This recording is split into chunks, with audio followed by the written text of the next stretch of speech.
Mummy का रोना बंटी को एकाएक बड़ा बना गया। बड़ा और समझदार। मम्मी की पापा से लड़ाई हो गई है, पक्की वाली। दोस्ती तो अब हो ही नहीं सकती। मम्मी ने खुद उसे बताया, बिल्कुल ऐसे जैसे बड़ों को बताया जाता है। साथ ही यह भी कि अब मम्मी के लिए जो भी है बंटी ही है, और मम्मी के एकमात्र सहारे बंटी के ऊपर जैसे हज़ार हज़ार जिम्मेदारियां आ गई हैं। मम्मी को प्रसन्न रखने की, हर काम में मम्मी की मदद करने की, कोई भी ऐसा काम ना करने की जिससे मम्मी दुखी और परेशान हो। वह सब करेगा, करता भी है, पर बस ना चाहते हुए भी पापा की याद उसे आ जाती है। लेकिन नहीं, अब वह उनके लिए दिए हुए खिलौने से नहीं खेलता, कभी उनकी बात भी नहीं करता। मम्मी को शायद अच्छा ना लगे। रैक पर रखी हुई पापा की एकमात्र तस्वीर को भी उसने एक दिन चुपचाप उठाकर खिलौने की अलमारी में बंद कर दिया। मम्मी से लड़ाई कर ली तो अब बैठो यहाँ, और क्या। सारे दिन मम्मी को उदास रखने वाला, रुलाने वाला पापा की यही सज़ा है बस। और उसे लगा जैसे मम्मी की ओर से उसने पापा के खिलाफ एक बहुत बड़ा कदम उठाया है। मम्मी ने खाली रैक देखा और बंटी को देखने लगी। एक टक वह नीचे नज़रें झुकाए खड़ा रहा। पता नहीं कहीं नाराज़ ही ना हो जाए, पर मम्मी ने उसे पकड़कर अपने पास खींच लिया, फिर प्यार किया। बहुत हल्के मुस्कुराई भी, शायद उसकी समझदारी पर ना जाने क्यों उनकी आंखें नहीं मुस्कुरा पाईं, बल्कि उदास हो गई। बिना आंसू के भी जैसे रोई रोई हो जाया करती हैं, वैसी ही। तब वह एक क्षण को समझ ही नहीं पाया कि उसने ठीक किया है या गलत। तस्वीर हटने से मम्मी खुश है या उदास, क्योंकि मम्मी के होंठ तो मुस्कुराए पर आंखें उदास हो गईं। कोई बात नहीं, धीरे धीरे वह इन बातों को भी समझ लेगा। जितनी समझ में आ गई हैं वही क्या कम है। बाहर निकलकर आम के पौधों को देखता, बस कुल 2 नई पत्तियां, कुल 4 पत्तियां और लगता। वह तो उसके मुकाबले में बहुत बहुत बड़ा हो गया है। माली दादा कहते थे तुम्हारे साथ साथ बड़ा होगा। कैसे होगा मेरे साथ साथ बड़ा? कोई आसान है इतनी जल्दी जल्दी बड़ा होना? कोई हो सकता है? पापा ने इस बार उसे चिट्ठी लिखने को कहा था, पर उसने नहीं लिखी। लिखना तो खूब अच्छी तरह जानता है, लिख भी सकता है। पापा से कहा भी था कि अब वह ज़रूर बराबर चिट्ठियाँ लिखा करेगा, पर तब वह सारी बात समझता कहाँ था। तब तो उसे यह भी नहीं मालूम था कि मम्मी पापा की पक्की वाली कुट्टी हो गई है। पर अब कैसे लिख सकता है भला? वह पूरी तरह मम्मी की तरफ है, और मम्मी से उनकी कुट्टी है तो फिर बंटी से भी है। ऐसा ही तो होता है। फिर भी जब मम्मी इधर उधर होती हैं तो वह चुपचाप अलमारी खोलकर उस किताब को निकाल कर देखता है जिसके पीछे के कवर पर पापा अपना पता लिख गए थे। अब तो उसे मुँह ज़बानी याद भी हो गए हैं। 8A Elgin road. पता पढ़ने के साथ ही उसके मन में पापा के घर के नक्शे उभरने लगते हैं। खूब ऊंचा मकान, एल्गिन रोड के नक्शे उभरते हैं, कलकत्ते के नक्शे उभरते हैं, हावड़ा ब्रिज, जू, लेक्स, बोटैनिकल गार्डन, बिना तने का खूब बड़ा सा बड़ का पेड़, पीसी सरकार का जादू, और फिर इन सब को दबोचती हुई, कुचलती हुई समझदारी उभरती है कि नहीं, उसे इन सब के बारे में सोचना भी नहीं है। पर इन सबको कुचलने के साथ उसके भीतर जाने क्या कुछ कुचलता रहता है। तब वह अपने आप से प्रॉमिस करता कि कभी भी पापा की बात नहीं सोचेगा, मन ही मन किए हुए प्रॉमिस पर जब पूरी तरह भरोसा नहीं हो पाता, तब ज़ोर ज़ोर से बोलकर प्रॉमिस करता है। अपनी ही आवाज़ सुनकर उसके भीतर एक नया आत्मविश्वास जागता। मम्मी आजकल पहले की तरह सारे दिन उदास नहीं रहती। वह बहुत अच्छा बन गया है, शायद इसीलिए वह बड़ा होकर और भी अच्छा बन जाएगा तो फिर बहुत खुश रहने लगेंगी। आजकल शाम को कभी कभी बाहर भी जाती हैं। वह कभी मना नहीं करता, पूरी तरह आश्वस्त कर देता है। मम्मी जाओ, मैं पीछे पढ़ूंगा, फूफी से खाना लेकर खा लूँगा, बिल्कुल भी तंग नहीं करूँगा। फिर मम्मी उससे पूछती, अच्छा बता तो बंटी, कौन सी साड़ी पहनूं? तब बिल्कुल बड़ों की तरह वह सलाह देता, बिना सोचे समझे नहीं, सारी साड़ियाँ देखकर, खूब सोच समझकर। और मम्मी जब वही साड़ी पहन लेती तो फिर अपनी ही नज़रों में वह बहुत महत्वपूर्ण हो उठता। मन में कहीं मम्मी की मदद करने का संतोष भर जाता। फिर जब मम्मी उसकी ओर देखती हैं तो उनकी आंखों से कैसा प्यार झरता है। वह मम्मी को जाने के लिए कह देता है, पर मम्मी जब चली जाती हैं तो घर जैसे और भी ज़्यादा खाली खाली हो जाता है। सारे दिन बोर होते बंटी की बोरियत और ज़्यादा बढ़ जाती है। स्कूल खुला होता तो समझदार बनकर रहना कितना सरल हो जाता। आधा दिन स्कूल में कट जाता, आधा दिन समझदार होकर रह लिए। अब छुट्टियों में सारे दिन क्या करे वह? आखिर पढ़े भी कब तक? कभी फूफी से बतियाता रहता, कभी टीटू के घर चला जाता, या फिर घर के लोहे के फाटक पर झूलता, या खड़ा खड़ा सड़क ही देखता रहता। पर सड़क भी तो ऐसी है कि बहुत कम लोग इधर से आते जाते हैं। शहर से कटी छटी बिल्कुल एक तरफ को है वह जगह। थोड़ी दूर और आगे तो बस्ती बिल्कुल ही खत्म हो जाती है। बस सड़क बनी हुई है और दोनों ओर के दूर दूर तक फैले ऊबड़ खाबड़ मैदान, और फिर उन मैदानों की सरहदें बनाती हुई पहाड़ियाँ। खड़ा वह फाटक पर रहता है, पर मन उसका दूर दूर दौड़ता रहता है। इन पहाड़ियों के पार क्या होगा, फिर उसके आगे क्या होगा, फिर उसके भी आगे। मन में तरह तरह के चित्र उभरते हैं, डरावने भी और रंगीन भी। राक्षसों की डरावनी गुफाएं, परियों के सोने चांदी के महल, और फिर इन सब के बीच में से उभर आता है कलकत्ता किस तरफ होगा, कितनी दूर होगा यहाँ से। तब खट से उंगलियों का क्रॉस बन जाता है, प्रॉमिस टूटने का पाप ना लगे। मम्मी की बगल में लेटा बंटी आसमान देख रहा है। झिलमिल झिलमिल करते तारे छिटके हैं आसमान में। सप्तऋषि मंडल है, वह आकाश गंगा है, वह तेज तेज चमकने वाला ध्रुव तारा है। इस तारे को दिखा दिखा कर ही तो मम्मी ने उसे बालक ध्रुव की कहानी सुनाई थी।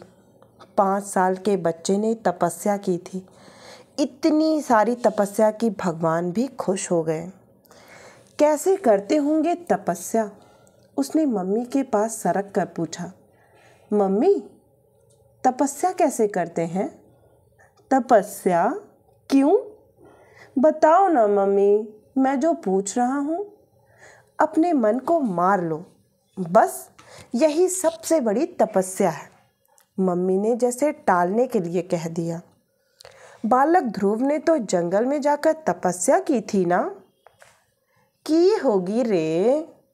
और मम्मी ने तकिए में इस तरह मुंह गड़ा लिया जैसे वे अब और बात नहीं करना चाहती हूँ। मन को मारना भी तपस्या करना हो सकता है क्या? मन तो आजकल वह भी कितना मारता है अपना, तो क्या वह भी तपस्या कर रहा है? एक अजीब सी पुलक उसके मन में जागी, एक अजीब सा आत्मविश्वास। कौन खुश होगा उसकी तपस्या से? भगवान? पापा? खट से उंगलियों का क्रॉस बन गया, पर नहीं, वह पापा को याद थोड़े ही कर रहा है। वह तो केवल सोच रहा है कि खुश होकर पापा फिर से उनके साथ रहने लग जाएं तो। यह तो मम्मी की बात हुई, मम्मी की खुशी हुई, इससे प्रॉमिस थोड़े ही टूटेगा। मन को तसल्ली हुई, मम्मी से पूछें? पर नहीं, ऐसी बात भी मम्मी से नहीं पूछनी चाहिए। ना हो पापा खुश, वह मम्मी को ही खुश करेगा। खुश नहीं, सुखी करेगा। उसके सिवाय मम्मी का है ही कौन। उसने मम्मी की ओर देखा। मम्मी ने तकिए में मुंह गड़ा रखा है। सचमुच उसकी मम्मी दुखी है। जब भी वह मम्मी को लेकर आगे की बात सोचता है, उसे हमेशा लगता जैसे मम्मी पर दुख ही दुख टूटे पड़ रहे हैं और वह अपने नन्हे नन्हे हाथों से उन्हें दूर किए जा रहा है। कैसे दुख हैं सो नहीं जानता, उन्हें कैसे दूर कर रहा है यह भी नहीं जानता। बस मम्मी दुखी है, वह मम्मी का अकेला बेटा उन्हें दूर कर रहा है। कई बार मन होता मम्मी को यह बात बताए, पर कैसे? अच्छा, क्या तपस्या से पक्की कुट्टी को खत्म नहीं किया जा सकता? मम्मी, उसने धीरे से पूछा। मम्मी, तपस्या करके मम्मी पापा की कुट्टी नहीं खत्म की जा सकती। मम्मी ने सिर उठाया और एक क्षण उसका चेहरा देखती रही, फिर बाह में भरकर उसे अपने में भींच लिया। पापा की बात करके गलती तो नहीं कर दी उसने? तू पापा के साथ रहना चाहता है? नहीं मम्मी, मैं पापा के साथ नहीं रहना चाहता। मैं तो। बंटी ने इस तरह कहा जैसे मम्मी कहीं उसे गलत ना समझ लें। क्यों बेटा, तुझे पापा चाहिए? मन करता है कि पापा हूँ? बंटी एक क्षण असमंजस में रहा। हाँ कहने से कहीं मम्मी नाराज ना हो जाएं, पर झूठ बोलने से तपस्या जो बिगड़ जाएगी। उसने धीरे से हाँ कह दिया। मम्मी उसके बाल सहलाती रही। पता नहीं उसमें पापा मिल जाएंगे या आश्वासन था, या पापा तो नहीं मिल सकते कि मजबूरी। आज मम्मी का कॉलेज खुल गया। मम्मी खुश खुश कॉलेज चली गईं। उनकी तो बोरियत जैसे ख़त्म हुई। गर्मी की छुट्टियों के ये लंबे लंबे दिन दोनों ने एक दूसरे को सहारा दे देकर ही काटे हैं। सारे दिन मम्मी के साथ ही रहता था। हाँ, कभी कभी जब शाम को मम्मी बाहर जाती तो वह ज़रूर थोड़ी देर अकेला हो जाया करता था। पर आज तो जैसे दिन भी उसे अकेले ही काटना है। उसका स्कूल खुलने में तो अभी 4 दिन बाकी हैं। चलने से पहले मम्मी ने फूफी को समझाया, 4 बजे के करीब सब लोग चाय पीने यहीं आएंगी। दही पकौड़ी और आलू की टिकिया तुम घर में बना लेना। चिवड़ा और मिठाई मैं चपरासी के हाथ भिजवा दूंगी। मदद की ज़रूरत हो तो उसे भी रोक लेना। 4 बजे तक सब कुछ तैयार रहे। हाँ, मैं सब देख लूँगा मम्मी, तुम जाओ। चपरासी क्या करेगा, मैं मदद करवा दूंगा फूफी की। मेरा राजा बेटा। मम्मी ने प्यार से गाल थपथपाया और चली गई। बताओ फूफी, क्या करना है? एल्ले, हाँ बी से क्या करना है? कुछ नहीं, जाओ खेलो। घर तो साफ कर लूँ पहले। मम्मी की टीचर्स की पार्टी है, आज तो उसे बहुत काम करना है। के भाव से बंटी सफाई में जुट गया। कपड़ा लेकर टेबल कुर्सी पोंछ डाली। अपनी बुद्धि के हिसाब से जितनी साज सज्जा कर सकता था वह भी कर दी। अरे, तुम इतने समझदार कैसे हो गए बंटी भैया? आजकल ना जिद करते, ना झगड़ा करते, ना रोते। कहाँ से आ गई इतनी अक्ल तुम में? आएगी क्यों नहीं? अब क्या मैं बच्चा हूँ? अपनी समझदारी का ठप्पा पड़ते देख बंटी कहीं भीतर ही भीतर पुलकित हो आया। मन हुआ फूफी को तपस्या वाली बात भी बता दे। यूँ भी फूफी उसके अकेलेपन की साथी है। वह उससे लड़ता भी है, उसे तंग भी करता है, उस पर रौब भी जमाता है, जमीन में चौक या कोयले से शतरंज बनाकर चंगा अट्टा पाँव भी खेलता है। तो कभी उसकी गोद में सर रखकर कहानियाँ सुनता है, फिर एक कहानी के साथ 1000 प्रश्न। तब फूफी बिगड़ पड़ती हैं, तुम इतनी बहस काहे करते हो? कहानी है सो है, बिना बोले सुनोगे तो सुनाएंगे, हाँ खाली हुंकार दो बस। अच्छा फूफी, बालक ध्रुव ने जो तपस्या की थी, लो फिर तुम्हारी कहानी किस्सा शुरू हुआ। हम एक बात भी नहीं करेंगे इस वक्त। फूफी चली गई, बुद्धू कहीं की।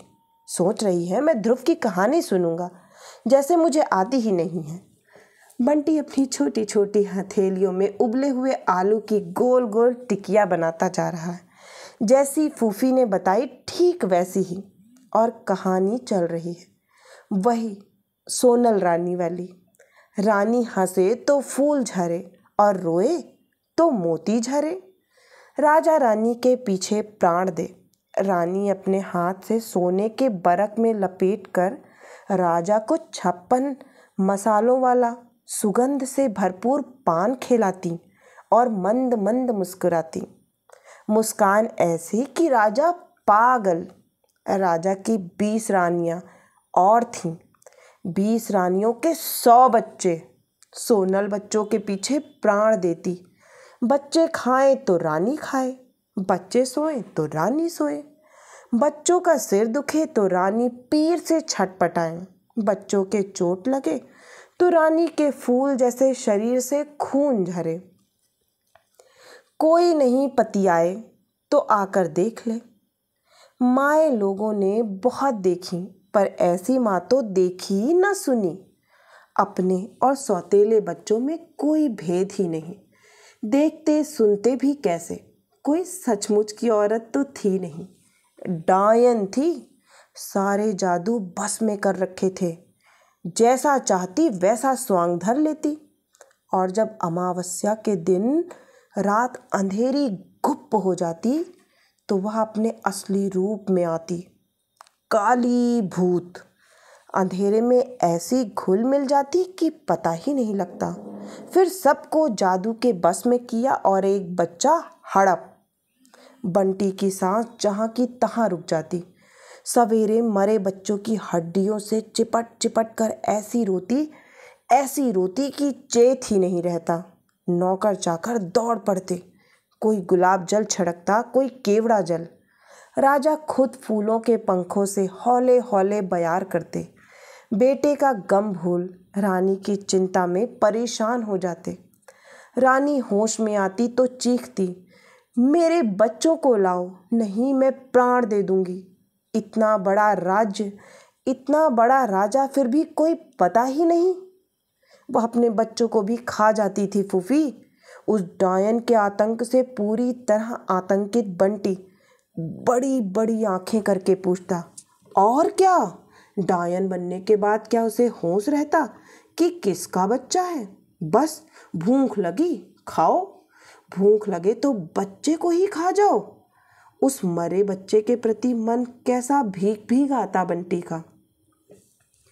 भूख में आदमी तक को होश नहीं रहता, बस खाने को चाहिए, जो भी हो जैसे भी हो। फिर वह तो डायन थी। अपनी भूख की चिंता करती या बच्चों की, तो वह और किसी को खा लेती, नौकर चाकरों को या जानवरों को खा लेती। काहे खा लेती? बच्चों के कोमल मांस जैसा और कहाँ मिलता। तो कभी दूसरे बच्चों को क्यों नहीं खाती, केवल राजकुमारों को ही क्यों खाती? खाएगी क्यों नहीं? 56 भोग खाए राजकुमारों की देही में जैसा मांस वैसा और कहाँ मिलता। तो धीरे धीरे राजा के सब बच्चे खा गई। और क्या खा गई? सुंदर कोमल बच्चे हड्डियों की ठठरियां बन गए। बस उन ठठरियों को देख देख कर रोने का नाटक करती रहती।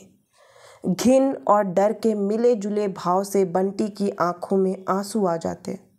फूफी ने देखा तो प्यार से झिड़कते हुए बोली, एलो, तुम आंसू टपकाने लगे। अरे ये तो किस्सा कहानी है, कहीं सच में ऐसा थोड़ी ही होता है।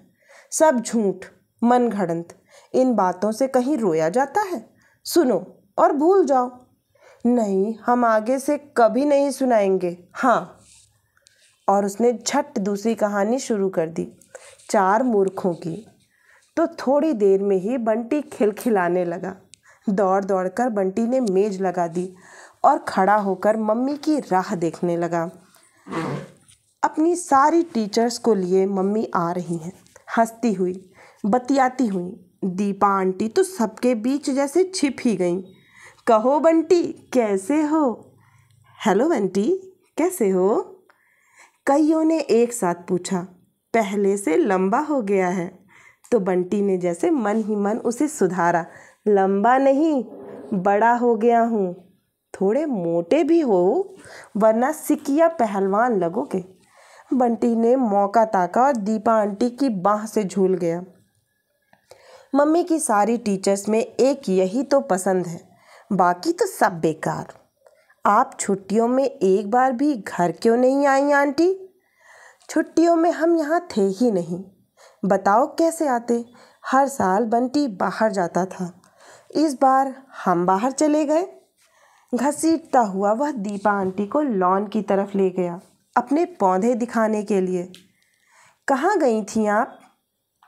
कलकत्ता। कलकत्ता? बंटी जैसे एक क्षण को पुलक आया। एक उड़ती सी नज़र मम्मी की ओर डाली। वे सबको लिए बरामदे की सीढ़ियाँ चढ़ रही थी। आपने क्या क्या देखा वहाँ? कैसा है कलकत्ता? आंटी, बहुत बड़ा और बहुत गंदा। एल्गिन रोड देखी आपने? नहीं तो लीजिए, एल्गिन रोड भी नहीं देखी। मैं क्या वहाँ सड़कें देखने गई थी? क्या है एल्गिन रोड में? कुछ नहीं, वैसे ही पूछ लिया था। बंटी पापा की बात नहीं बताएगा, किसी को बताना भी नहीं चाहिए उसे। अब तो वह सब समझता है। दीपा आंटी अंदर जाने लगी तो उसने जल्दी से मोगरे के 2-3 फूल तोड़े और बोला, नीचे झुकिए, मैं आपके जूड़े में लगाऊंगा। हंसती हुई दीपा आंटी झुक गईं। लगाना आता भी है? और नहीं तो क्या, मम्मी के बालों में रोज मैं ही तो फूल लगाता हूँ। यह सब पौधे भी तो मैंने ही लगाए हैं। अपने पौधों की बात करते समय बंटी के मन में उत्साह और गर्व जैसे छलका पड़ता है। बंटी ला लाकर सबको खिला रहा है। मना करने पर मनुहार भी करता है। एक तो लीजिए, ज़रा सी और, यह गरम वाली टिक्कियाँ। सब लोग खाने और बतियाने में समान रूप से जुटी हुई हैं। कितना बोलती हैं ये सब लोग। जब से आई हैं लगातार चकर चकर किए जा रही हैं। लड़कियों को कैसे चुप रखती होंगी। अच्छा, उनके स्कूल के सर लोग भी जब आपस में मिलकर बैठते होंगे तो इस तरह बातें करते होंगे। बच्चों को तो सब लोग कैसा डांटते हैं, चुप रहो, शोर मत करो। क्या क्लास को भाजी मार्केट बना रखा है? उसने कभी भाजी मार्केट देखा नहीं। शायद बहुत शोर की जगह होती होगी। जितना शोर यहाँ हो रहा है उससे भी ज़्यादा। भाई बंटी तो बहुत समझदार हो गया है, एकदम राजा बेटा की तरह काम कर रहा है। हमारी पिंकी तो लड़की है, पर एक भी काम तो करवा लो ज़रा उससे। एक बात कहो कि 10 जवाब हाजिर है। अरे मिसेस बत्रा का बेटा है आखिर, होशियार नहीं होगा? मोटी मिसेस सक्सेना बोली। मक्खनबाज कहीं की। वह जानता है कोई उसकी तारीफ नहीं कर रही, सब मम्मी को मक्खन लगा रही हैं। एक बार कॉलेज गया था तो यही मोटी बड़े गाल सहला सहला कर कहती रही, हाउ स्वीट, जानती हो कितना इंटेलिजेंट है यह।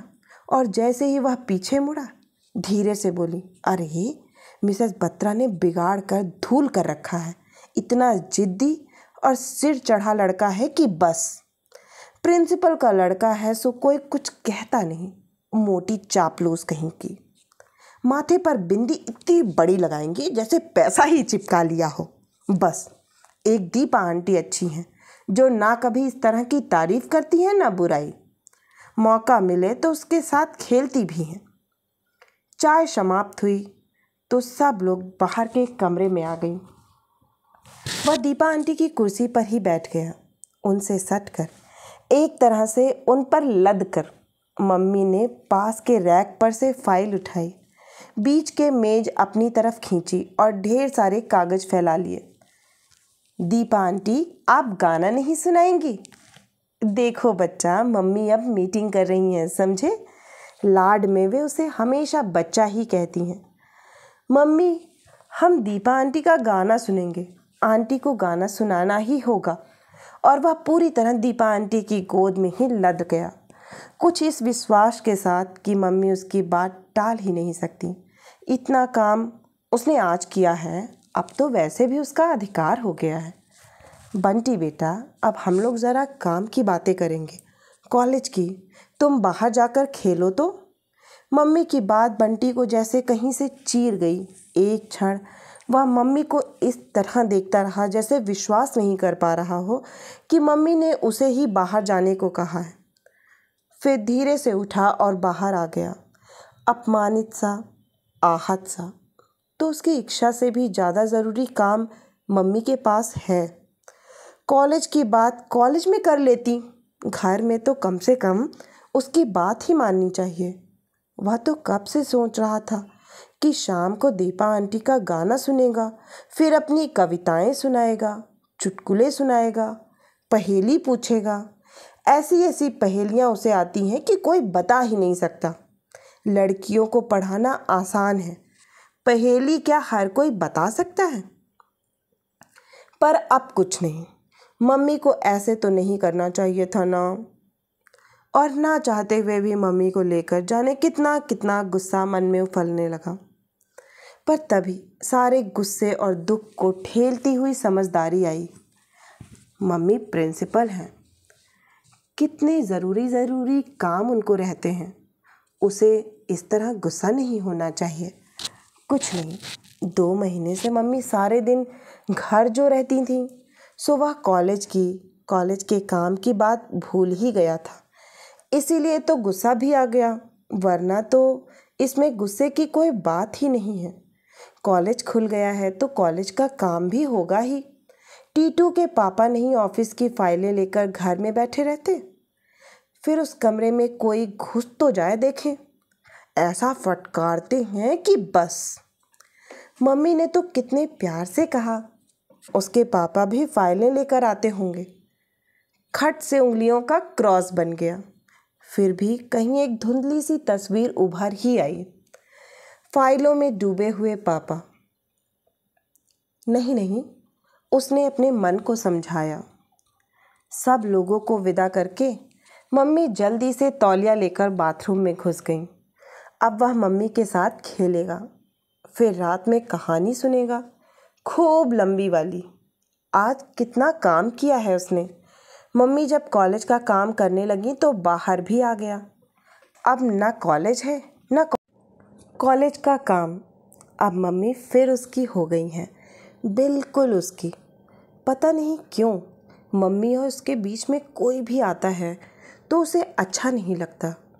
कॉलेज के दिनों में तो वैसे भी शाम को ही मम्मी उसकी हुआ करती हैं, बालों की ढीली ढीली चोटी और मुलायम वाला चेहरा। मम्मी मुंह पोंछती हुई कमरे में आई। लो, बातों ही बातों में टाइम का कुछ अंदाज ही नहीं रहा। 7 बजे पहुंचना था और 6:45 तो यहीं बज गए। तुम कहीं जा रही हो मम्मी? अपने को रोकते रोकते भी बंटी रुआसा हुआ। बेटे, एक बहुत ज़रूरी काम से जाना है, बहुत ही ज़रूरी। मम्मी के सधे हुए हाथ खटाखट जूड़े में पिन खोसते जा रहे हैं। वाह, मैं अभी भी अकेला रहूं? आज तो सारे दिन बिल्कुल अकेला रहा हूं मम्मी। गुस्से में भरा भरा बंटी का स्वर भर्रा गया। एक क्षण को मम्मी का हाथ जहां का तहां रुक गया। बंटी की ओर देखा बहुत प्यार से, फिर अपने पास खींचकर दुलारती हुई बोली, मेरा राजा बेटा, अकेला क्यों रहेगा? टीटू को बुला लेना या उसके यहाँ चले जाना, बस थोड़ी देर में तो आ ही जाऊंगी। टीटू बुलाने से भी आता है इस समय कभी? इस समय वहाँ जाओ तो उसकी अम्मा। ना हो तो साथ ले जाओ ना बहू जी, दरवाजे पर बैठी सुपारी काटती हुई फूफी ने कहा। सवेरे से तो अकेला डांव डांव डोल रहा है, आपके साथ थोड़ा टहल आएगा तो मन बहल जाएगा बच्चे का। बंटी ने बड़ी आशा भरी नज़र से देखा, शायद फूफी की सिफारिश ही काम आ जाए। कहा ना, मैं काम से जा रही हूँ फूफी, वहाँ कहाँ ले जाऊँगी, जल्दी जल्दी साड़ी पहनते हुए मम्मी ने कहा। काम से जा रही हो तो क्या हुआ, बच्चा होगा तो क्या फेंक जाएंगे, 2 मिनट में तैयार किए देती हूँ। नहीं, बंटी मेरा खूब समझदार है, मेरे काम के बीच में वह क्यों जाएगा। 1 साल से तो कभी कॉलेज भी नहीं जाता, वह क्या समझता नहीं कि बड़ों के बीच में नहीं जाना चाहिए। फिर गाल पर एक जोर का किस्सू देकर पूछा, है ना बेटा समझदार। मम्मी चली गई। लोहे के फाटक पर खड़ा खड़ा बंटी जाती हुई मम्मी को देखता रहा, आंखों में भर आए आंसुओं को भीतर ही भीतर पीता रहा। और तब पहली बार बंटी ने महसूस किया कि समझदार बनना कितना मुश्किल है। मम्मी की नज़रों में समझदार होकर रहने का मतलब है कुछ भी मत कहो, कुछ भी मत करो। दूध उसे पसंद नहीं, फिर भी बिना चूं किए पी लेता है। जो खाने को दो खा लेता है, जो कुछ करने को कहा जाता है कर लेता है। पर मम्मी भी तो बड़ी हैं, समझदार हैं, उन्हें भी तो वही सब करना चाहिए जो बंटी चाहता है, नहीं क्या। अनमना सा बंटी भीतर आया। बरामदे में ही फूफी ज़मीन पर पसरी पड़ी हैं। ऐसे क्यों लेटी हो फूफी, क्या हो गया। अरे हम थक गए भैया, ज़रा कमर सीधी कर लें तो बर्तन धोकर चौका साफ करें। बंटी को लगा जैसे मम्मी फूफी को थकाकर खुद चली गई। फूफी की थकान उसे कहीं अपने बहुत करीब लगी। मैं पैर से कमर दबा दूं, अभी ठीक हो जाएगी। फूफी उठकर बैठ गई, एकदम बंटी को देखते हुए बोली, अरे तुम्हें हो क्या गया है बंटी भैया। और सुनो, तुम चले काहे नहीं गए मम्मी के साथ, पहले तो कभी ऐसे छोड़कर जाने की बात करती तो जाने देते तुम। सारे आंगन में लोट लोट कर अपना और मम्मी का जी हलकान कर देते। यह उम्र से पहले बूढ़ा होना हमें अच्छा नहीं लगता तुम्हारा, समझे। जाओ खेलो कूदो, सेवा चाकरी करने को तुम ही रह गए हो हमारी। तो एकाएक बड़ी जोर से मन हुआ बंटी का कि सारे आंगन में लोट लोट कर रोए, खूब रोए, बिल्कुल पहले की तरह। और जब तक मम्मी ना आ जाए रोता ही रहे, मम्मी चुप करा करा कर थक जाएं तब भी चुप ना हो। रात में जब मम्मी डॉक्टर जोशी की कार से उतरी तो बंटी लोहे के फाटक पर खड़ा मन ही मन कहीं रो ही रहा था। कैसे हो बंटी, कार में बैठे बैठे ही डॉक्टर साहब ने पूछा। मैं बिल्कुल ठीक हूँ, मुझे तो कुछ भी नहीं हुआ। उसने कुछ इस भाव से कहा मानो पूछ रहा हो, आप यहाँ क्यों आए। डॉक्टर साहब की लगाई हुई सुइयों का दर्द और डर मन में फिर ताज़ा होकर उभर आया। अंधेरे में ही मम्मी को देखा, वे भी बिल्कुल ठीक लगी। तब और रात में जब वह मम्मी की बगल में लेटा तो बराबर प्रतीक्षा करता रहा कि मम्मी कुछ कहेंगी। उसने आज जितना काम किया उसके बारे में ही, पर मम्मी तो इतनी चुप हैं मानो उन्हें पता ही ना हो कि बंटी भी उनके पास लेटा है। मम्मी उसके पास लेटी बाल सहला रही हैं, पर उसे लग रहा है कि मम्मी उसके बाल नहीं सहला रही, मम्मी उसे देख रही हैं। पर नहीं, मम्मी उसे देख भी नहीं रही। मम्मी, तुम तो बहुत ही ज़रूरी काम से गई थी। फिर था रे काम। मम्मी तो शायद उससे बोल भी नहीं रही। और तब बंटी का मन हुआ कि फूट फूट कर रो पड़े। बंटी का स्कूल क्या खुला, उसका बचपन लौट आया।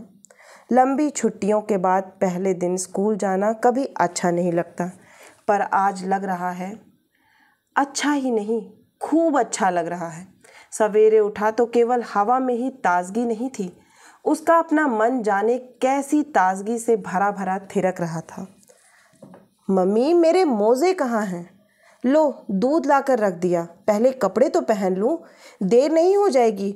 बैग तो ले जाना ही है, किताबें जो मिलेंगी। के शोर से तीनों कमरे गूंज रहे हैं। बहुत दिनों से जो बच्चा घर से गायब था, जैसे आज अचानक लौट आया हूँ। जल्दी जल्दी तैयार होकर उसने बस्ता उठाया। बस्ता भी क्या, एक कॉपी पेंसिल डाल ली। कौन आज पढ़ाई होनी है। बस के लिए सड़क पार करके वह कॉलेज के फाटक पर खड़ा हो गया। मम्मी उसे घर के फाटक तक छोड़कर वापस लौट रही हैं। बरामदे की सीढ़ियाँ चढ़कर मम्मी अंदर गुम हो गईं, तो सामने केवल घर रह गया, छोटा सा बंगला नुमा घर, जो उसका अपना घर है, जो उसे बहुत अच्छा लगता है। और एकाएक ही ख्याल आया, इसी घर में पता नहीं क्या कुछ घट गया है इन छुट्टियों में। उसने जल्दी से नज़रें हटा ली, तभी दूर से धूल उड़ाती हुई बस आती दिखाई दी। बंटी ने खट से बस्ता उठाया और बस के रुकते ही लपक कर उसमें चढ़ गया। दौड़ता हुआ टीटू चला आ रहा है। लेट लतीफ़, बंटी इधर आजा, यहाँ जगह है। जगह बहुत सारी थी, पर कैलाश ने एक ओर सरक कर उसके लिए खास जगह बनाई। बंटी यार, इधर इधर आकर बैठ। विभू उसे अपनी ओर खींच रहा है। बंटी अपने को बड़ा महत्वपूर्ण महसूस करने लगा और बैठते ही उसका अपना चेहरा बच्चों के परिचित उत्फुल्ल चेहरों के बीच मिल गया। बस चली तो सबके बीच हंसते बतियाते उसे ऐसा लगा जैसे सारे दिन खूब सारी पढ़ाई करके घर की ओर लौट रहा है। तभी ख्याल आया, धत, वह तो स्कूल जा रहा है। बस जैसे भाजी मार्केट, बातें बातें, कौन कहाँ कहाँ गया, किसने क्या क्या देखा, छुट्टियों में कैसे कैसे मौज उड़ाई। अनंत विषय थे और सबके पास कहने के लिए कुछ ना कुछ था। बंटी क्या कहे। वह खिड़की से बाहर देखने लगा। शायद कोई उससे भी पूछ रहा है। कुछ नहीं कहना उसे। मेरे मामा आए थे, एक साइकिल दिला गए, 2 पहिए वाली। हम तो दिल्ली में कुतुब मीनार देख कर आए। तब ना चाहते हुए भी मन में कहीं पापा का मैकेनो, कलकत्ते का काल्पनिक चित्र उभर ही आए। क्यों रे बंटी, तू कहीं नहीं गया इस बार? पिछली बार तो मसूरी घूम कर आया था। नहीं, बंटी ने धीरे से कहा, सारी छुट्टियां यहीं रहा। हाँ, मम्मी ने खस के पर्दे लगा लगा कर सारा घर खूब ठंडा कर दिया था, मसूरी से भी ज़्यादा। बस फिर क्या था। और खस के उन पर्दों की ठंडक जिसने शरीर से ज़्यादा मन को ठंडा कर रखा था, फिर मन में उतर आई। बंटी फिर बाहर देखने लगा, पर बाहर सड़कों पर चलते हुए लोगों के बीच कभी वकील चाचा दिखाई देते, तो कभी मम्मी का उदास चेहरा, कभी पापा दिखाई देते, तो कभी भन्नाती हुई फूफी। कितनी बातें हैं उसके पास भी कहने के लिए, पर क्या वह सब कही जा सकती हैं? मान लो वह किसी को बता भी दे तो कोई समझ सकता है? एकदम बड़ी बातें। यह तो वह है जो एकाएक समझदार बन गया। ये विभू, कैलाश, दीपक, टॉमी कोई समझ तो ले, देखें। पर अपनी समझदारी पर उसका अपना ही मन जाने कैसा भारी भारी हो रहा है। बस जब स्कूल के फाटक पर आ रुकी तो एक दूसरे को ठेलते ढकेलते बच्चे नीचे उतरने लगे। नीचे खड़े सर बोले, धीरे बच्चों धीरे, तुम तो बिल्कुल पिंजरे में से छूटे जानवरों की तरह। तो बंटी को लगा जैसे वह सचमुच ही किसी पिंजरे में से निकल कर आया है। बहुत दिनों बाद सामने स्कूल का लंबा चौड़ा मैदान दिखाई दिया तो हिरन की तरह चौकड़ी भरता हुआ दौड़ गया। गर्मियों का सूखा रेतीला मैदान इस समय हरी हरी घास के कारण बड़ा नरम और मुलायम हो रहा है, जैसे एकदम नया हो गया हो। नई क्लास, नई किताबें, नई कॉपियाँ, नए नए सर। इतने सारे नयों के बीच बंटी जैसे कहीं से नया हो आया, नया और प्रसन्न। हर किसी के पास दोस्तों को दिखाने के लिए नई नई चीज़ें हैं। जैसे ही घंटा बजता और नए सर आते, उसके बीच में खटाखट चीज़ें निकल आती। प्लास्टिक के पजल्स, तस्वीर वाली डायरी, 3 रंगों की डॉट पेंसिल।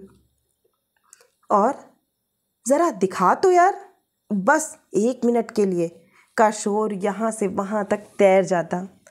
मेरे पास बहुत बड़ा वाला मैकेनो है, इतना बड़ा कि स्कूल तो आ ही नहीं सकता।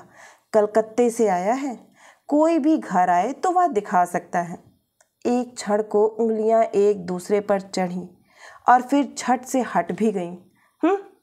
कुछ नहीं होता, कोई पाप वाप नहीं लगता। कोई उसके घर आएगा तो वह जरूर बताएगा मैकेनो। सब लोग अपनी चीज़ों को दिखा दिखा कर कैसा इतरा रहे हैं, शान लगा रहे हैं, और वह बात भी नहीं करे। विभू, तू शाम को आ जा अपने भैया के साथ, बहुत चीज़ें बनती हैं उसकी। पुल, सिग्नल, पंचक्की, क्रेन।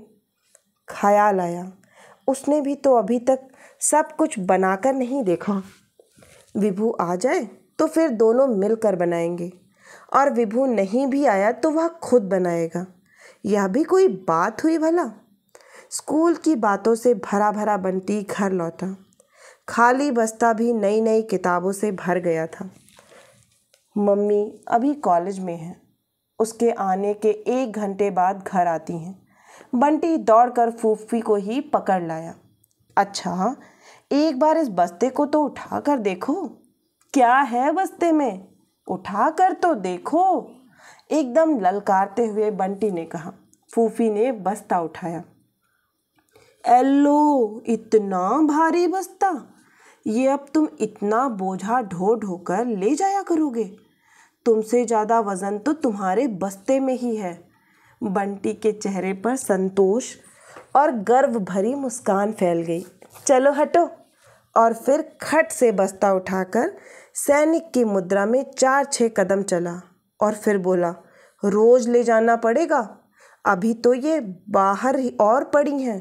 4थी क्लास की पढ़ाई क्या यूं ही हो जाती है? बहुत किताब पढ़नी पड़ती है। फिर एक एक किताब निकालकर दिखाने लगा। यह हिस्ट्री की है, कब कौन सा राजा हुआ, किसने कितनी लड़ाइयाँ लड़ी, सब पढ़ना पड़ेगा, समझी? और हिस्ट्री के राजा कहानियों के राजा नहीं होते, झूठ मूठ वाले, एकदम सच्ची मुच्ची के। राजा भी सच, लड़ाइयाँ भी सच। और यह ज्योग्राफी है, यह जनरल साइंस, यह एटलस है। हिंदुस्तान का नक्शा पहचान सकती हो? लो, अपने देश को भी नहीं पहचानती? देखो, यह सारी दुनिया का नक्शा है। इसमें जो यह ज़रा सा दिख रहा है ना, यही हिंदुस्तान है। इसी हिंदुस्तान में अपना शहर है, और फिर उस शहर में अपना घर है, और फिर उस घर में अपनी रसोई है, और फिर उस रसोई में एक फूफी है। बंटी जोर जोर से हंसने लगा। बंटी को यूँ हंसते देख फूफी एक टक उसका चेहरा देखने लगी, कुछ इस भाव से जैसे बहुत दिनों बाद बंटी को देख रही हूँ। फिर गदगद स्वर में बोली, हाँ भैया, मेरी तो रसोई ही मेरा देश है, और देश दूष मैं नहीं जानती। हुए होंगे राजा महाराजा, मेरा तो बंटी भैया ही राजा है। बुद्धू कहीं की, देख यह डिक्शनरी है, सब दर्द समझती है। किसी शब्द का अर्थ नहीं आए तो इसमें देख लो। 4थी क्लास में एटलस और डिक्शनरी भी रखनी पड़ती है। अब इस बूढ़े तोते के दिमाग में कुछ नहीं घुसता भैया, तुम काहे मगज मार रहे हो? चलो हाथ मुंह धोकर कुछ खा पी लो। मुंह तो देखो, भूख और गर्मी के मारे चिड़िया जैसा निकल आया है। बंटी खाता जा रहा है और उसका उपदेश चालू है। तुम कहती थी ना फूफी कि रात दिन भगवान करते हैं, पानी भगवान बरसाता है। सब झूठ। जनरल साइंस की किताब में सारी सही बात लिखी हुई है।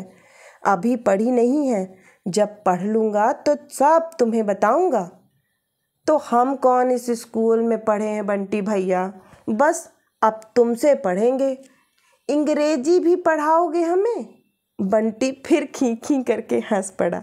फूफी और अंग्रेजी, और फिर फूफी जितना भी बातें करती रही, बंटी हंसता रहा खिलखिला कर। फूफी उसे देखती रही गदगद होकर। जब मम्मी आई तो बंटी ने वे ही सारी बातें दोहराई, उतने ही उत्साह और जोश के साथ। स्कूल में क्या क्या हुआ, नए सर कैसे कैसे हैं, जो सर क्लास टीचर बने हैं ना मम्मी, उनकी मूछें ऐसी अकड़ कर खड़ी रहती हैं जैसे उनमें कलफ लगा दिया हो। मैंने उनकी शक्ल बनाई और लंच में दिखाई तो सब खूब हंसे। बड़ा मज़ा आया। तुम्हें बताऊं मम्मी, विभू ने दिल्ली में जाकर क्या क्या देखा। मम्मी उसे कब लेकर जाकर दिखाएंगी, और फिर उसी झोंक में कह गया। मैंने सबको अपने मैकेनो के बारे में बता दिया। यदि शाम को विभू आया तो उसे दिखाऊंगा भी। फिर एक क्षण को मम्मी की ओर देखा। मम्मी वैसे ही मंद मंद मुस्कुरा रही हैं। कुछ भी नहीं, वह बेकार डरता रहा इतने दिनों से। खेलने से क्या होता है भला? मम्मी, अब अपना काम सुन लो। आवाज़ में आदेश भरा हुआ था।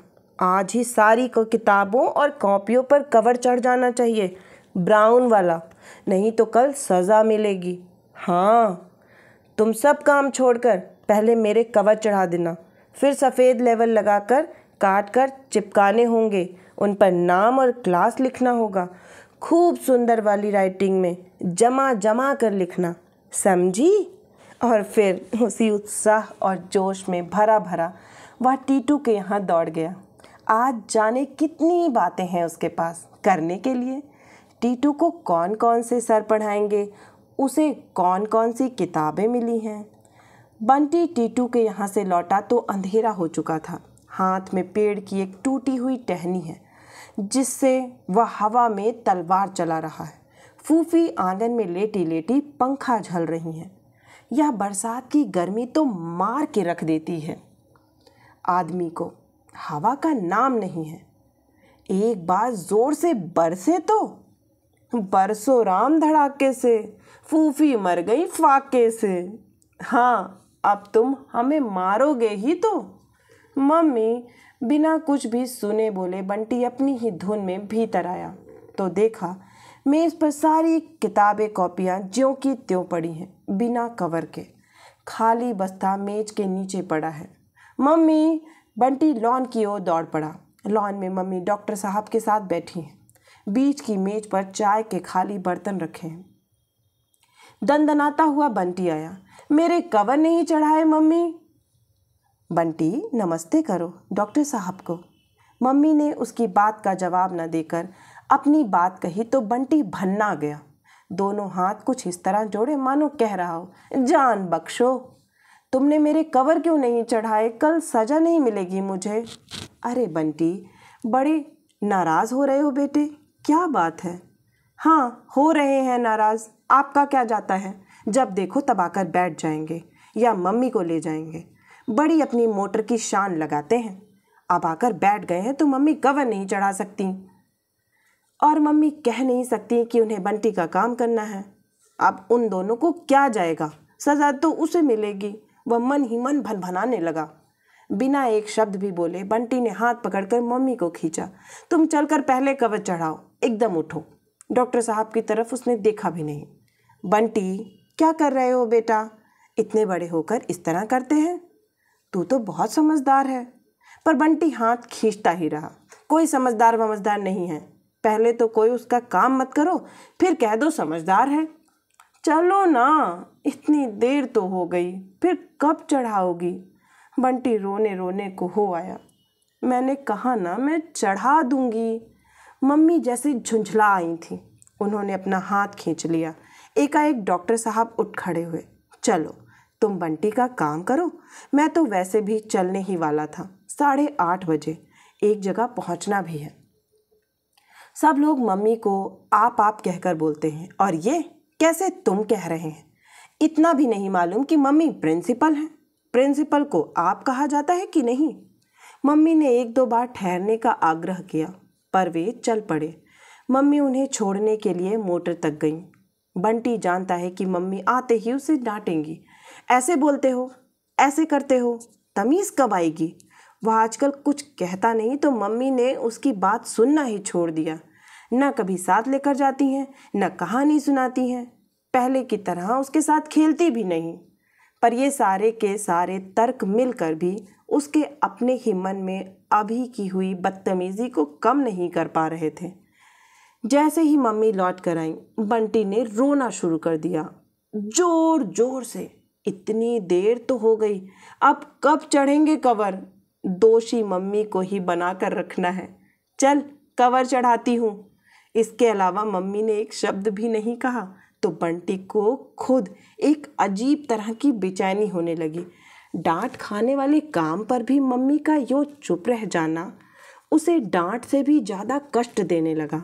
डांट देती तो उनकी डांट से उसकी सारी बदतमीज़ी कट जाती, हिसाब बराबर। पर अब तो सारा दोष जैसे उसी के सर। कुछ गलत कर डालने के बोझ से दबा दबा सहमा सा वह भीतर आया। मम्मी ने सारी कॉपियाँ किताबें नीचे उतारी और बोली, ला ब्राउन पेपर कहाँ है। मेरे पास कहाँ है ब्राउन पेपर, तब कैसे चढ़ाऊँगी कवर। और मम्मी हाथ पर हाथ धरकर बैठ गईं। मैं क्या जानूँ, तुम्हें मंगवा कर नहीं रखना चाहिए था, मैंने तो आते ही कह दिया था। बस। बंटी को जैसे अपने व्यवहार के लिए फिर एक सहारा मिल गया और मन में फिर ढेर ढेर सारा गुस्सा उफनने लगा। मम्मी चुप, तुम्हें मेरी बिल्कुल परवाह नहीं रह गई है। मत करो मेरा कोई भी काम, बस डॉक्टर साहब के पास बैठकर चाय पियो। तुम्हारा क्या है, सज़ा तो मुझे मिलेगी। मैं अब स्कूल ही नहीं जाऊंगा, कभी नहीं जाऊंगा, कभी भी। और बंटी फूट फूट कर रोने लगा। मम्मी ने पकड़कर उसे अपनी ओर खींचा। पागल हो गया है, एक दिन कवर नहीं चढ़ेंगे तो क्या हो गया, कोई सज़ा नहीं मिलेगी। मैं चिट्ठी लिख दूंगी सर के नाम, चुप हो जा। नहीं, मैं कोई चिट्ठी विट्ठी नहीं ले जाऊंगा, मैं स्कूल भी नहीं जाऊंगा, गंदी कहीं की। और कहने के साथ ही बंटी ने अपनी मम्मी की ओर देखा। लो अब डांटो मुद्रा में। पर फिर भी मम्मी ने नहीं डांटा। बस मम्मी समझाती रहीं और बंटी उफन उफन कर रोता रहा। उसे खुद लग रहा है कि यह रोना केवल कवर ना चढ़ने का रोना नहीं है, पता नहीं क्या है कि उसे फूट फूट कर रोना आ रहा है। बहुत दिनों से जैसे मन में कुछ जमा हुआ था जो एक हल्के से झटके से बह आया। बेबस और अपराधी सी मम्मी हाथ पर हाथ धरे बैठी हैं और ज़मीन में पसर कर पैर फैला फैला कर बंटी रो रहा है। मत करो मेरा काम, घूमने जाओ, बातें करो। मैं भी सारे दिन टीटू के यहाँ रहूँगा, पेड़ पर चढ़ूँगा, बिल्कुल नहीं पढ़ूँगा। आंसुओं से सारा चेहरा भीग गया था, पर वेग था कि थामे नहीं थम रहा था। फूफी आई और हाथ पकड़कर उठाने लगी तो बंटी ने हाथ झटक दिया। मत उठाओ मुझे, रोने दो बस। कैसा खुश खुश आया था बच्चा स्कूल से। बहुत दिनों बाद तो चेहरे पर ऐसी हंसी देखी थी। आने के बाद 10 बार तो कहा था कि कागज चढ़ा देना, पर आपको तो आजकल। मम्मी की तरफ नज़र पड़ते ही फूफी का उलाहना अधूरा रह गया और बात जहाँ की तहाँ टूट गई। बंटी रोता रहा। फूफी समझाती रहीं और मम्मी चुप चुप बैठी दोनों को देखती रहीं। मम्मी समझा भी सकती थीं पर समझाया नहीं, डांट भी सकती थीं पर डांटा नहीं। और मम्मी का यूँ चुप चुप बैठना ही बंटी को और रुला रहा था। एकाएक जैसे कुछ ख्याल आया हो।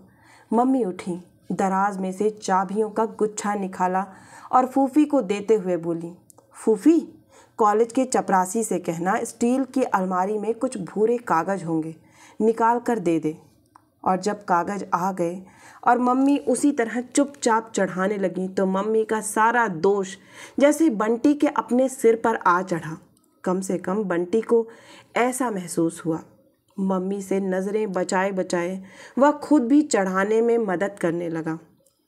बीच बीच में छिपकर मम्मी की ओर देख भी लेता। मम्मी नाराज़ हैं, पर कुछ भी तो पता नहीं लगता। आजकल मम्मी की कोई भी बात तो समझ में नहीं आती। पहले मम्मी का चेहरा, मम्मी की आंखें देखकर ही मम्मी के मन की बात जान लेता था।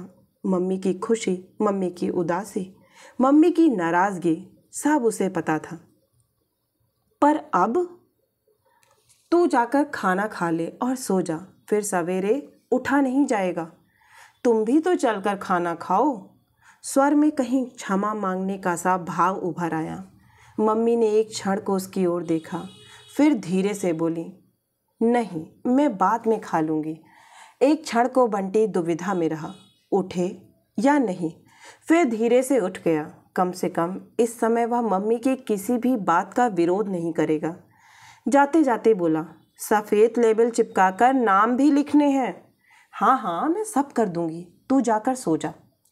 खाना खाकर बंटी बाहर आया तो लगा जैसे भीतर बैठा था तो एक बोझ सा उस पर लदा था, पर पता नहीं वह बोझ कवर ना चढ़ने का था कि मम्मी के नाराज़ होने का था या कि अपने ही व्यवहार का था। जो भी हो, बाहर आते ही वह बहुत हल्का हो आया और बिस्तर पर लेटते ही सो गया। सवेरे उठकर बंटी भीतर आया तो देखा सारी किताबें कॉपियाँ जमी हुई रखी हैं, कवर चढ़ी हुई, लेबल लगी हुई, सब पर सुंदर अक्षरों में उसका नाम और क्लास लिखा हुआ है। उसने सबको छूकर देखा, हाथ फेरकर, और मन पुलक आया, पर साथ ही एक क्षण को मन में कल का सब कुछ तैर गया। जैसे भी होगा मम्मी को खुश करेगा। वह दौड़कर आंगन में आया। मम्मी बैठी अखबार पढ़ रही हैं। गले में हाथ डालकर वह झूल गया। मम्मी मेरी, उसकी समझ में नहीं आ रहा था कैसे अपनी खुशी जाहिर करे, कैसे मम्मी का गुस्सा दूर करे। और जब कुछ भी समझ में नहीं आया तो मम्मी के गाल पर एक किस्सू दे दिया। मम्मी ने खींचकर उसे अपने सामने किया, उसके दोनों कंधों पर हाथ रखे उसे देखती रही, बस देखती रही। ना कुछ कहा, ना प्यार दिया। क्या था उन नज़रों में? गुस्सा, फटकार, प्यार, खुशी? बंटी कुछ भी तो नहीं समझ पाया। जा, जल्दी से जाकर तैयार हो जा, देर नहीं हो जाएगी स्कूल में। मम्मी ने बिना एक भी बार प्यार किए उसे भगा दिया। तैयार होते होते बंटी के दिमाग में यही एक बात घूमती रही, मम्मी ने उसे एक बार भी प्यार नहीं किया। पहले कभी वह मम्मी के गाल पर किस्सू देता तो फिर मम्मी बदले में ढेर सारे किस्सू देती, बाहों में भरकर खूब खूब प्यार करती। मम्मी क्या उससे नाराज़ हैं? नहीं, नाराज़ भी तो नहीं लगती। पता नहीं मम्मी बदल ही गई हैं, पहले की तरह तो बिल्कुल ही नहीं रही। और थोड़ी देर पहले की अपराध भावना और पश्चाताप फिर गुस्से में घुलने लगा। पर इस बार का गुस्सा मम्मी की जगह डॉक्टर जोशी के लिए था। क्यों आते हैं यहाँ इतना? बंटी बड़ी खुशी खुशी तैयार हो रहा है। आज कितने दिनों बाद मम्मी ने उसे बाहर ले जाने के लिए कहा है। कॉलेज से आते ही बोली, बंटी तैयार हो जाना, आज घूमने चलेंगे। तो एक क्षण को तो वह मम्मी को ऐसे देखता रहा मानो विश्वास ही नहीं हो रहा हो। इधर तो मम्मी ने एक तरह से उसे घुमाना ही छोड़ दिया। कभी कभी जाती हैं तो अकेले, उससे पूछती तक नहीं, बस कह देती हैं मैं जा रही हूँ। ऐसा करना चाहिए मम्मी को। उसका क्या है, मत पूछो। वह भी टीटू के यहाँ खेलने चला जाता है, फूफी को लेकर कुन्नी के यहाँ चला जाता है, अपने खिलौने निकाल लेता है, पापा वाले। ऐसे क्या देख रहा है, बता तो। कहाँ चलेगा आज? कंपनी बाग। क्या पहनेगा? अच्छे से कपड़े निकाल ले। मम्मी बहुत खुश लग रही हैं आज। आजकल पहले की तरह उदास तो नहीं ही रहती। वह खुद तैयार हो गया, अब मम्मी को तैयार होना देख रहा था। एक एक शीशी खुलती है और चेहरे पर चढ़ती हर परत के साथ मम्मी का चेहरा जैसे नया हो जा रहा है। पाउडर की सफ़ेदी और होठों की लाली के बीच में ढुड्डी का तिल कैसा चमक रहा है। एकाएक मन हो आया मम्मी का तिल छू ले। कितने दिनों से उसने मम्मी का तिल ही नहीं छुआ। सजती हुई मम्मी उसे सुंदर लग रही हैं, पर हिम्मत नहीं हो रही कि पास जाए। पता नहीं आजकल उसके और मम्मी के बीच कुछ हो गया है। आज वह मम्मी के साथ खूब घूमेगा, खूब खेलेगा, मम्मी को खूब हंसाएगा भी। फिर रात में बिना कहे ही मम्मी के पलंग में घुस जाएगा और उनके दिल पर हाथ फेर कर कहानी सुनेगा। बस एक भी बहाना नहीं सुनेगा। मम्मी ने अलमारी खोलकर एक डिब्बा निकाला और उसमें से बैंगनी रंग की साड़ी निकालकर पहनने लगी। सुंदर और एकदम नई। यह कौन सी साड़ी है मम्मी? मम्मी की एक एक चीज़ से वह बहुत परिचित है एक नई है। कब लाई, मुझे नहीं बताई? शिकायत के स्वर में बंटी ने कहा। मम्मी का साड़ी बांधता हाथ रुक गया। कुछ क्षण को उनकी नज़रें बंटी के चेहरे पर टिक गईं। मम्मी कभी कभी उसकी तरफ इस तरह देखती हैं कि लगता है मानो उसको नहीं देख रही, उसके चेहरे में कुछ और देख रही हूँ। फिर हंसकर बोली, मैं जो कुछ करूँ तुझे बताना ज़रूरी है? तू तो अभी से अपने। और वे फिर साड़ी बांधने लगी। मत बताओ, मेरा क्या है, मैं भी कोई चीज़ लाऊंगा तो नहीं बताऊंगा, कुछ भी करूंगा तो नहीं बताऊंगा। नहीं बताना कोई अच्छी बात है। तभी बाहर गाड़ी का हॉर्न भी सुनाई दिया। लो, ये डॉक्टर साहब आ गए। तो अब मम्मी जाएंगी भी नहीं, मना तो करें अब, वह भी। चल तू जाकर बैठ, मैं अभी आई। हम क्या डॉक्टर साहब के साथ जाएंगे? बंटी का सारा उत्साह ही जैसे मर गया। और क्या, उनकी गाड़ी में ही तो चलना है। मम्मी ने जल्दी जल्दी दराजे और अलमारी बंद की। एक क्षण को बंटी का मन हुआ कि मना कर दे, पर गाड़ी में घूमने का लालच भी कम नहीं था। डॉक्टर साहब ने अपनी बगल वाली सीट का फाटक खोला तो मम्मी ने भीतर बैठते हुए कहा, तू पीछे बैठ जा, इसे भी आगे ही ले लो, दोनों बैठ सकोगे। पर मम्मी ने पीछे का फाटक खोल कर कहा, नहीं, यह पीछे बैठ जाएगा आराम से, आगे मेरी साड़ी मुड़ जाएगी।